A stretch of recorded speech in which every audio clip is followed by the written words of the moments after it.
Goeiemôre of goeiemiddag in Suid-Afrika, 1400 SA tyd op hierdie 26ste Maart, Vrydag, terwyl ek hierdie berig doen. En 'n update vir die Iran-oorlog. Gisterand het president Trump aangekondig dat hy vir Iran 10 ekstra dae gaan gee om die negotiations af te handel, om hierdie peace te bewerkstellig. Of as hulle nie wil kom saamspeel nie, sal 'n decisive blow wees wat dan totaal energie, infrastruktuur, alles van Iran gaan verwoes. Dis nie 'n skietstaking op die gewone oorlog nie, dit gaan voort, dis net hy sal nie die energiefasiliteite van Iran stryk vir die volgende 10 dae nie. Met negotiations nie in die regte rigting gaan nie. So, wat so opsies het hy? Intussen het die Pentagon ook nou afgekondig, daar's 10,000 ekstra troepe op pad Midde-Ooste toe. Onder daar's 5,000 Marines reeds daar op pad en ontplooi. Daar's 1,500, 1,200 van die 82nd Airborne Division nou in die omgewing en 'n moontlike verdere 10,000. Nou, dis nie 'n mag om 'n groot genoeg mag wat jy sal gebruik om Iran heeltemal te invade nie, so is nie 'n invasion force nie. Maar dis 'n mag groot genoeg om sekere strategiese punte oor te neem. Nou, watse strategiese punte kan jy oorneem om jou doelwitte daar te bereik? En die hoofdoelwit op die oomblik is om die Strait of Hormuz oop te maak met force en oop te hou. So ons moet kyk na 3 eilande. Eerste een weet ons Kark-eiland, dis waar Iran al sy olie uitpomp. Daar is al reeds gebom, al die militêre fasiliteite, hulle het nog die pypleidinge in goed daar gelos, dat jy nog steeds kan olie uitpomp van Iran af. Die tweede ene is Abu Musa-eiland, wat nader is aan, so in die middel van die Persian Gulf is, en dan is die ander een Larak-eiland, wat baie naby aan die Iranse grens is. As jy daai eilande, want daai eilande is by die ingang van die Strait of Hormuz, as jy daai eilande occupy met grondmagte, en met ander woorde, jy ontsê Iran daai 2 gebiede, dan het jy redelik 'n beheer oor daai stukkie van die bottleneck wat by die Strait of Hormuz gaan.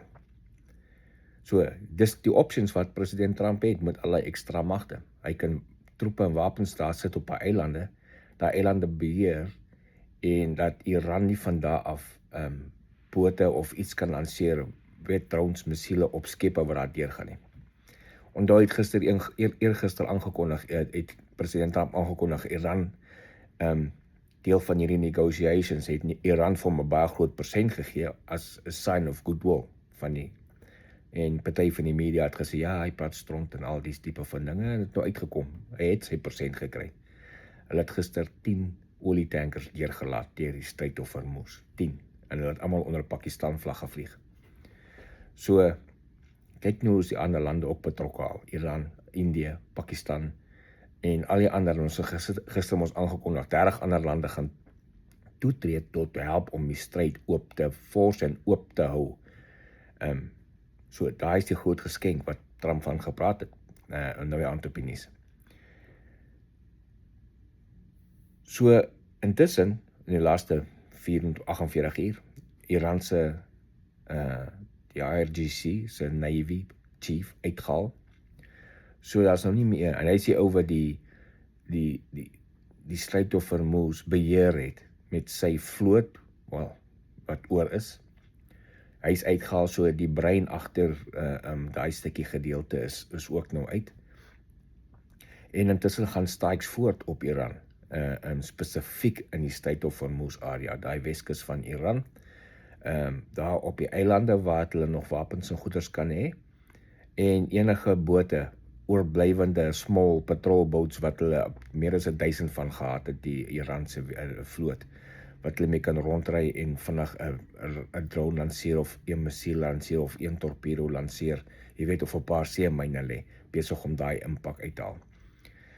So, vir jy onthou 'n hele paar weke voor hierdie oorlog begin het Trump sy magte opgebou en vir Iran gesê, kom na die negotiating tafel, laat ons begin praat, maar hulle het nie gehoor nie. Selfs soos laas jaar met die operasie wat hulle Midnight Thunder, wat hulle daai plekke gebom het, daai nuclear fasiliteite, ook vir 'n paar weke voor die tyd het Trump gesê, kom ons praat, hulle wil nie hoor nie. Toe stryk hulle. Intussen, hierdie ene, het hy vir 'n paar weke, ek het al vroeg in Februarie gesê, hier kom 'n ding, as hulle nie luister nie, gaan jy aanval kom. En mense het my nie geglo nie, 28 Februarie, so 'n groot stryk. Nou is hy besig om grootmagte weer op te bou. En hy het hulle nou 10 dae kans gegee. Ek hoop hierdie keer luister hulle. Want ek gaan jou waarborg, 10 dae van nou af, is daar nie 'n groot poging en 'n groot voortsetting van hierdie peace talks is dat hulle laat Iran nie meer dreig om die stryd of Hormuz toe te hou nie, gaan daar 'n massive strike op Iran kom. En dan is die opsies oop, al die verskillende opsies wat die president het met sy wapens en sy ekstra troepe. So ek hoop hulle luister die keer, want hulle lyk my nie die laaste keer of die vorige keer geluister nie. Hoopelik die nuwe groep wat nou oorgevat het by die 4de vlak van die regering wat nou oorgevat het, hoopelik het hulle meer common sense as die voriges. So dis van vandag, sien julle later. Ek is Morne Botha, korrespondent vir Koepel TV, hier uit Nashville uit. Geniet die dag.